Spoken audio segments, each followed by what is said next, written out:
Hello students, स्वागत है आपका अपने चैनल कॉमर्स कुजी पर। और आज की वीडियो में हम लोग करने वाले हैं, टॉपिक है basic accounting terms. Class 11th के लिए डी के गोयल की लेटेस्ट बुक, या आप कह सकते हैं लेटेस्ट एडिशन से। इस चैप्टर में हमको पढ़ने को मिलेगा कि जो जो आप अकाउंटेंसी में कुछ टर्म्स का नाम सुनते हैं उन्हें क्या कहते हैं, उनका मीनिंग क्या होता है, उनके बारे में। तो सबसे पहला जो टर्म है वो है हमारा बिजनेस ट्रांजैक्शंस। और स्टार्ट करने से पहले मेरी आपसे एक छोटी सी रिक्वेस्ट रहेगी कि डिस्क्रिप्शन में आपको मेरा इंस्टाग्राम का लिंक मिल जाएगा, फेसबुक का लिंक मिल जाएगा। प्लीज़ वहाँ जाके मुझे फॉलो कर सकते हैं, सपोर्ट कर सकते हैं, ऊपर वाला आपका भला करेगा। सबसे पहला है आपका business transaction. A business transaction is an economic activity of the business that changes its financial position. Whenever any business transaction takes place, it results in a change in the value of some of the assets, liability और capital. देखो, business transaction एक economic activity है। Economic activity का मतलब जहाँ पे पैसा की बात होगी, पैसा कमाने की बात होगी या पैसा जाएगा।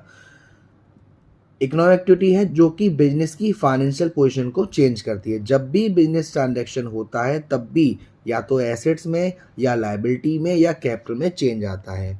The chief features of a transaction are, सबसे पहला, it involves an economic activity. Okay, for example, when goods are purchased or sold for cash or on credit, or when salary are paid to employee, or when interest is paid on money borrow from the bank, a business transaction take place. जब भी आप goods को खरीदोगे, बेचोगे, नगद या उधार, जब भी आप एम्प्लॉयज़ को सैलरी दोगे, जब भी आप इंटरेस्ट पेड करोगे बैंक को जो आपने लोन लिया था, ये सभी हमारा क्या है, बिजनेस ट्रांजैक्शंस है। Social activity are not considered as transaction. जो भी हमारी सोशल एक्टिविटी होती है जो समाज को भला करने के लिए हो रही है वो ट्रांजैक्शन में रिकॉर्ड नहीं करेंगे। For example, if X purchase a gift for his friend, it will not be considered as a transaction because it is social engagement. अगर एक्स ने गिफ्ट परचेज किया अपने फ्रेंड के लिए तो ये फाइनेंशियल ट्रांजैक्शन में काउंट नहीं किया जाएगा, क्योंकि ये एक सोशल एंगेजमेंट है। गिफ्ट आप भी समझ रहे होंगे, अभी बाबू सोना मोना को गिफ्ट देते हो, वो भी आपका बिजनेस ट्रांजैक्शन नहीं है। ट्रांजैक्शन में B classified into two types, external and internal. Transactions आपके दो टाइप के हो सकते हैं, एक आपका एक्सटर्नल और एक आपका internal. External transaction are those which involve economic activity between two independent business activity. External transaction वो ट्रांजैक्शन होता है जो इकोनॉमिक एक्टिविटी दो इंडिपेंडेंट बिजनेस पर, यानी कि परचेज और सेल ऑफ गुड्स, दो इंडिपेंडेंट बिजनेस, यानी कि आप किसी से परचेज कर रहे हो या सेल कर रहे हो। इंटरनल ट्रांजैक्शंस वो ट्रांजैक्शन होते हैं जो सिर्फ एक ही बिजनेस एंटिटी में होते हैं, जैसे कि आपकी कंपनी में डेप्रिसिएशन लग रहा है तो दूसरे बिजनेस का इन्वॉल्वमेंट नहीं है यहाँ पर। It result in a change in financial position. भाई जब भी ट्रांजैक्शन होगा आपकी जो फाइनेंशियल पोजीशन है उसमें चेंज आएगा, जैसे आपकी एसेट्स में चेंज आएगा, आपकी लायबिलिटी में चेंज आएगा, आपकी कैपिटल में चेंज आएगा। The change must be capable of being express in terms of money. और जो भी चेंज आएगा उसे आप पैसों में मेजर कर सकते हो, जैसे loss of goods by fire or the loss due to customer inability to pay are transaction because the loss can be measured in terms of number। अगर आपको घाटा हुआ, भाई आग लग गई या फिर कस्टमर आपको पेमेंट नहीं दे सकता जो भी हुआ है, तो वो आपका लॉस हो रहा है। और ट्रांजैक्शंस क्या होते हैं जिन लॉस को आप मनी में मेजर कर सकते हो। However when an efficient manager retire from the firm, the loss to the business may be quite large but since it can not be measure in terms of money. अगर कोई एक अच्छा manager आपकी company से retire होता है तो ये भी एक लॉस है, लेकिन आप इसको मनी में मेजर नहीं कर सकते, तो ये एक बिजनेस ट्रांजैक्शन नहीं है।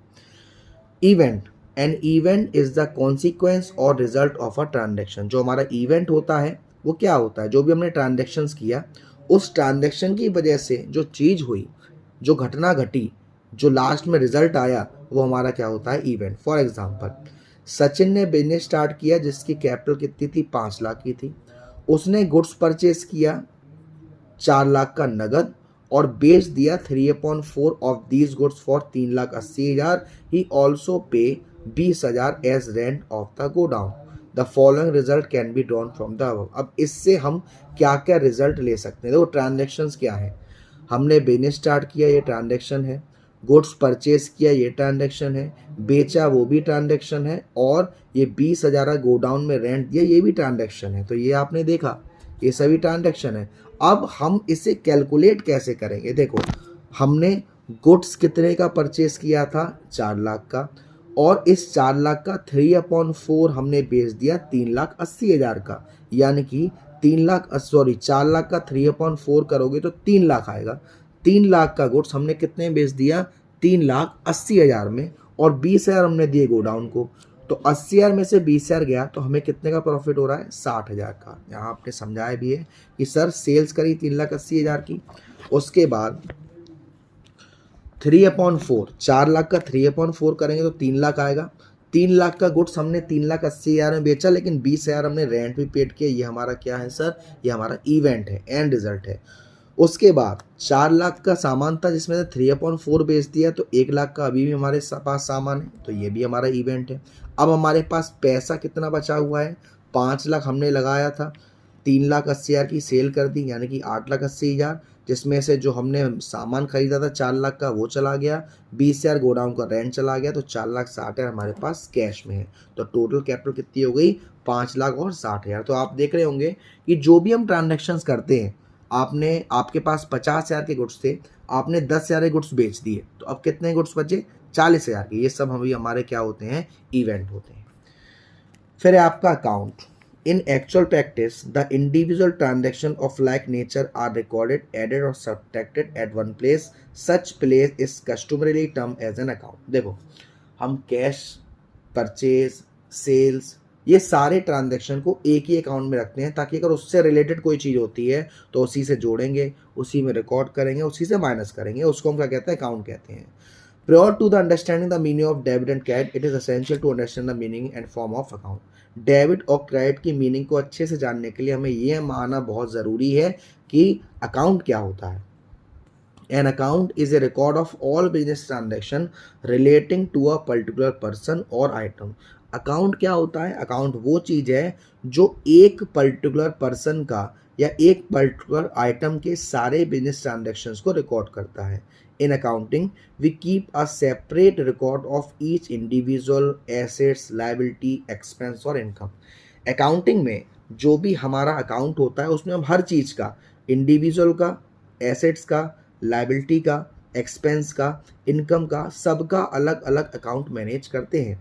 The place where such a record is maintain is term as an account. ऐसी जगह जहाँ पे इन सब के रिकॉर्ड्स को मेंटेन किया जाता है उसे हम क्या कहते हैं? अकाउंट कहते हैं। Such as the account of Ghanshyam, account of Ram, account of machinery, salary, rent, इन सब के अकाउंट अलग अलग बनेंगे। जो भी ट्रांजैक्शन घनश्याम के होंगे वो घनश्याम के अकाउंट में रिकॉर्ड किए जाएंगे, जो भी ट्रांजैक्शन राम के होंगे वो राम के अकाउंट में रिकॉर्ड किए जाएंगे, इस तरीके से। तो अकाउंट क्या है sir? Account is the ledger record in summarise form of all the transaction that have taken place with the particular person और थिंग स्पेसिफाइड, यानी कि उस चीज़ से रिलेटेड जो भी ट्रांजैक्शन हो रहे हैं उसमें रिकॉर्ड करे जाएंगे। All accounts are divided into side. जो अकाउंट होते हैं उसकी दो साइड होती है। लेफ्ट हैंड साइड जो होती है उसको हम कहते हैं डेबिट साइड, और राइट हैंड साइड को हम कहते हैं credit side. In the abbreviated form debit side को हम DR की तरह लिखते हैं और क्रेडिट साइड को हम CR, यानी कि लेफ्ट हैंड साइड को DR और राइट हैंड साइड को CR। For example the transaction related to cash are recorded in an account entitled cash account. जो भी कैश से रिलेटेड ट्रांजेक्शन है वो कैश में आएंगे, लेकिन उसका नाम क्या होगा? कैश अकाउंट, और उसका फॉर्मेट कुछ इस तरह से होगा।